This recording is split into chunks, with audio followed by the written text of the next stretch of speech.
going to be working on making the vase for our cherry blossom piece.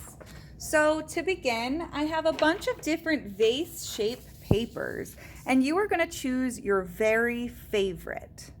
And then we are going to take that vase shape and we are only going to use half of it. So I have that ready for you as well. But we need to take our paper and we need to half the paper. So I'm holding my paper long ways up and down. You can't see the whole thing because of that. I'm not holding it side to side, holding it up and down. And I'm going to fold my paper long ways so it is long and skinny. So I should have a long, skinny paper. I'm trying very hard to make the edges of my paper meet, and then I push it down. So I line up the edge, line up the corners, and then push the crease. All right, and I mentioned I had half a vase for you. So you're gonna find the vase you chose and find the half vase.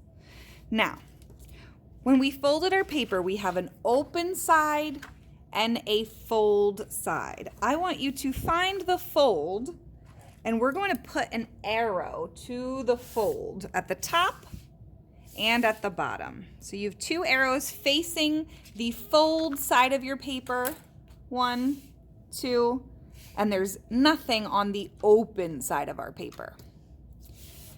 Now, we're going to draw a copy of this vase shape on our folded paper.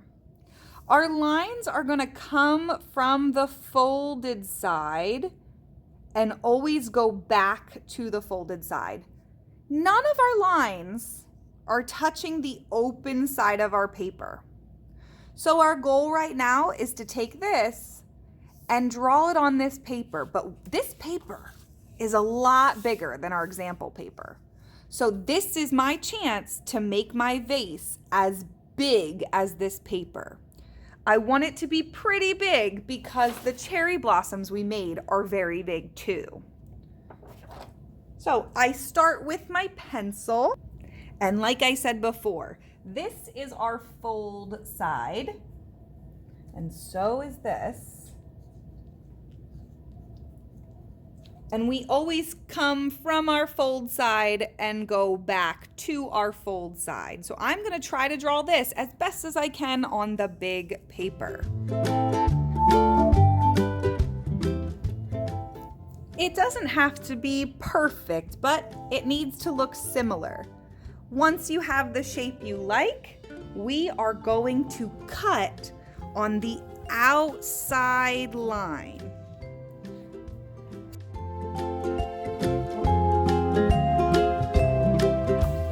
Because we left the fold side, we should be able to open our folded paper and we will have the same shape on both sides of our vase. So we have this curve in and it curves back out, and same thing over here, curve in and back out. Now we can go ahead and draw any lines. Like I have this line in the middle of my vase, I'm gonna draw it across my vase.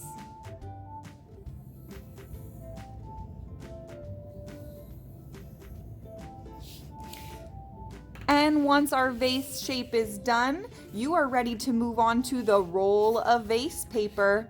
I hope you had fun, boys and girls. Bye.